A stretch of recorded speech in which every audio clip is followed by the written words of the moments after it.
कल कारखाने चला लिए। कितने लोग इस देश में अपने आने वाले पीढ़ियों के लिए, अपने आने वाले समाज के लिए आज आंदोलन के लिए खड़े।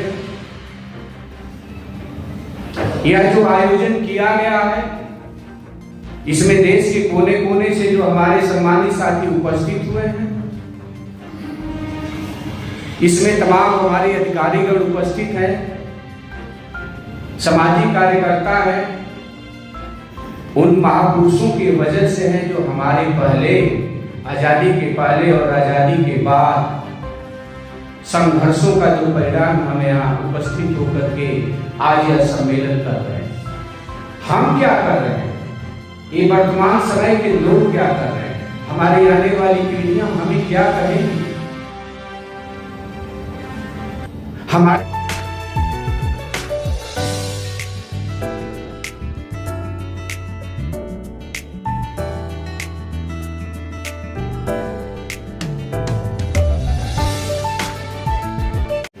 एक आयोग गठित किया गया था, एक कार्यक्रम चलाया गया था, दलित अति दलित, पिछड़ा अति पिछड़ा करके कि समाज को कैसे तोड़ा जाए, कैसे कमजोर किया जाए।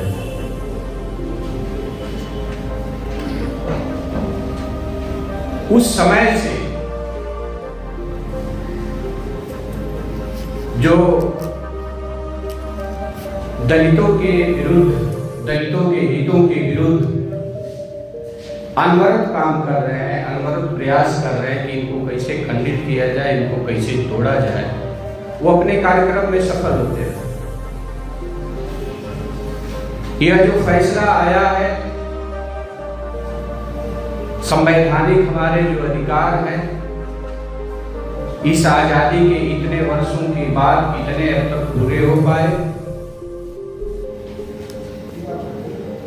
आने वाले दिनों में क्या इस कोर्ट के फैसले के माध्यम से इस वर्ग को और कमजोर करने की एक साजिश है?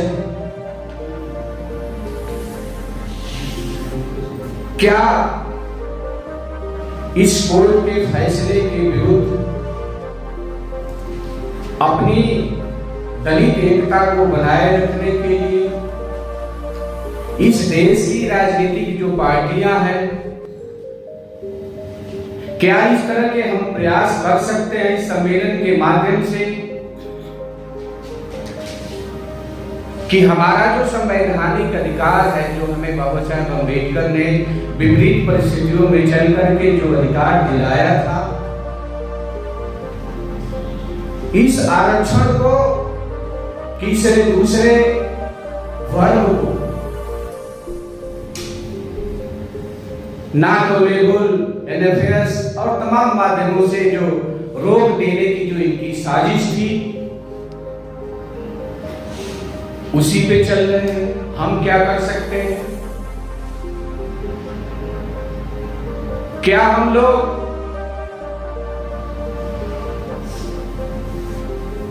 दो 2022 में ईडब्ल्यूएस के माध्यम से सामान्य वर्गों को आरक्षण जो मिला, क्या उनके यहां भी इस वर्गीकरण की व्यवस्था की मांग की जा सकती है? नहीं की जा सकती है।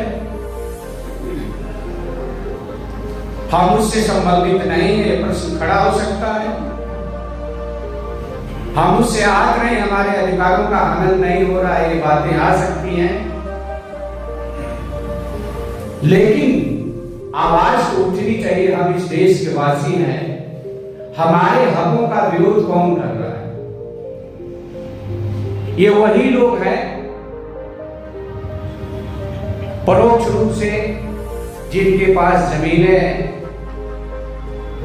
93-94% के आंकड़े के हिसाब से यदि सच होगा तो सामान्य वर्ग के पास है। नौकरियां सबसे ज्यादा उनके पास है, जमीन उनके पास सबसे ज्यादा है, राजनीतिक में सबसे ज्यादा उनकी सहभागिता है, इस देश के कल कारखाने में सबसे ज्यादा उनकी सहभागिता है। जमीन के नीचे जो है उनका है, जमीन के ऊपर जो है उनका है, जमीन पे जो है सब कुछ उनका। हमारा क्या है?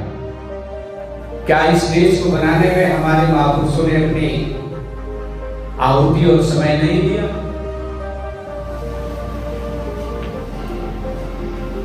तमाम जो जातियां हैं, इन जातियों को खंडित करने के पीछे जो उनकी नीयत है, इससे हम कमजोर नहीं हो रहे हैं। यह जाति बनाने की जो अवधारणा रही, उससे हमको कमजोर करने की जो अवधारणा रही है, उसमें उनको आए दिन सफलता मिल जा रही है। हमें मिला है कि आज 77 साल की आजादी, कितने लोग नौकरी पा लिए, कितने लोग कल कारखाने चला लिए, कितने लोग इस देश में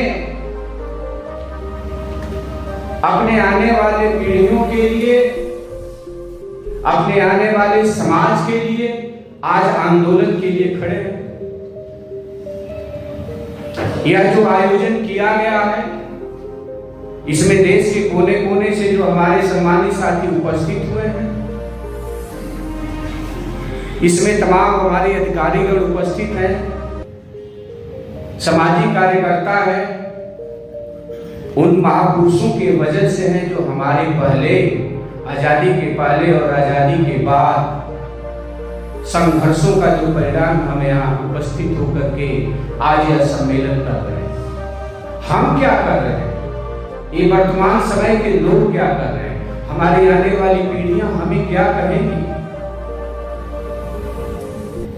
हमारे पास जितनी धन दौलत है, उसको हम बचाने में सामाजिक समस्याओं को दरकिनार करते जा रहे हैं। तो हमारी जो राजनीतिक पार्टियां हैं, हमारी जो विरोधी शक्तियां हैं, उनको पता है कि इनको क्या चाहिए। एमपी बनाइए, एमएलए बनाइए, मुख्यमंत्री बनाइए, प्रधानमंत्री बनाइए, राष्ट्रपति, सब कुछ जो चाहते हैं उनको बना दीजिए, लेकिन उनका जो एजेंडा है परोक्ष रूप से उस पर काम हो रहा है। हमारा क्या एजेंडा है? क्या अम्बेडकरवाद को हम बचा पाएंगे? क्या हम संविधान को बचा पाएंगे? या छोटे छोटे थोड़े थोड़े से लाभों के लिए हम आपस में लड़ते रहेंगे? क्या इस देश में नौकरी के माध्यम से सब कुछ हासिल हो सकता है? क्या इस देश में जो आज शीर्ष स्थानों पे बैठे हुए हैं, वो नौकरी के माध्यम से ही बैठे हुए हैं? हम अलग से और क्या कर पा रहे हैं? इस देश का जो बजट बनता है, उस बजट में जो हमारी भागीदारी होती है, क्या वह आम जनता तक पहुंच पा रहा है? हम उसके लिए कुछ कर पा रहे हैं? इस देश का जो बजट बनता है, उससे कई गुना अधिक इस देश के मंदिरों से आय होती है। वो हमको और आपको कुछ नहीं लग रहा है? क्या नौकरी करने वाले उस तरह के संस्थान खड़े कर सकते हैं?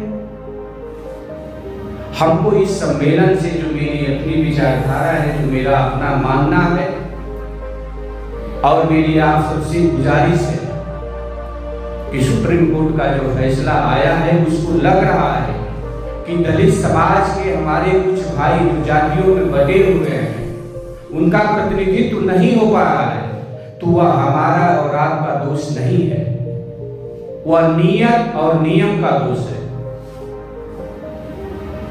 हम उसके लिए क्या कर सकते हैं? हम तो इस सदन के माध्यम से, इस सम्मेलन के माध्यम से अपील करना चाहेंगे कि एक जातिगत गणना करा ले। कहा भी है, हमको उसके लिए भी आंदोलन करने की जरूरत पड़ सकती है कि देख ले कि कितने चमार, कितने खटी, कितने धोबी, कितने पासी, हजारों जातियां तो हैं इसमें। वाल्मीकि समाज से लेकर तमाम जातियां, उनका प्रतिनिधित्व बिना गणना के कैसे सुनिश्चित किया जा सकता है?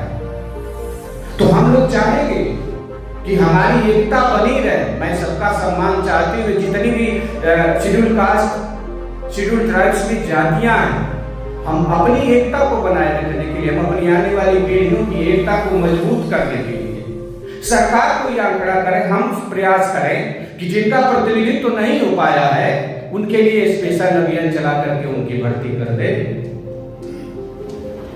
उनको विशेष पैकेज दे करके उनका उत्थान कराए, लेकिन अपनी एकता न होने पाए।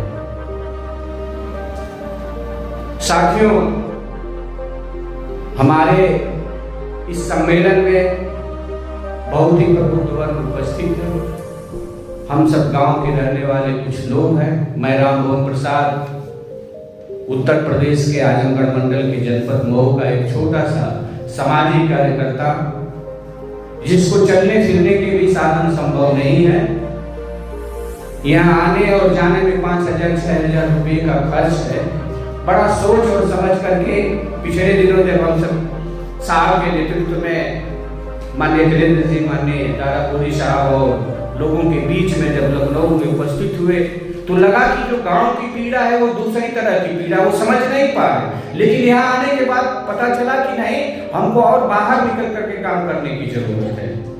मेरा आप सबसे विनम्र निवेदन है कि आने वाली पीढ़ियों को बचाने के लिए बाबा साहेब अम्बेडकर उन तमाम महापुरुषों के विचारों को बचाने के लिए अपनी एकता को मजबूत करनी होगी, और जिनका प्रतिनिधित्व हमारा छोटा भाई, हमारा बड़ा भाई, हमारे साथ चलने वाला भाई, यदि किसी भी परिस्थिति में वह कमजोर है तो उसके लिए एक सार्थक प्रयास होना चाहिए। अभी तो रोहिणी आयोग है, दलित दलित है, पिछड़ा है, कितनी प्रकार से हमें तोड़ा गया है। बाबा साहेब अम्बेडकर के उस संघर्षों को याद करते हुए कि यदि वो नहीं होते तो आज हम कहाँ होते। बाबा साहेब अम्बेडकर तब तक है जब तक भारत का संविधान है। हम तब तक रहेंगे जब हम अपने आने वाले लोगों के लिए इस तरह का मंच, इस तरह का माहौल, इस तरह का समाज दे पाएंगे, तभी हम अपनी और अपने को बचा पाएंगे। इन्हीं चंद बातों के साथ मैं अपनी बात को समाप्त करता हूँ। वीडियो कैसी लगी आप अपने कमेंट्स के माध्यम से हमें बता सकते हैं, और चैनल को लाइक, शेयर और सब्सक्राइब जरूर करें। धन्यवाद।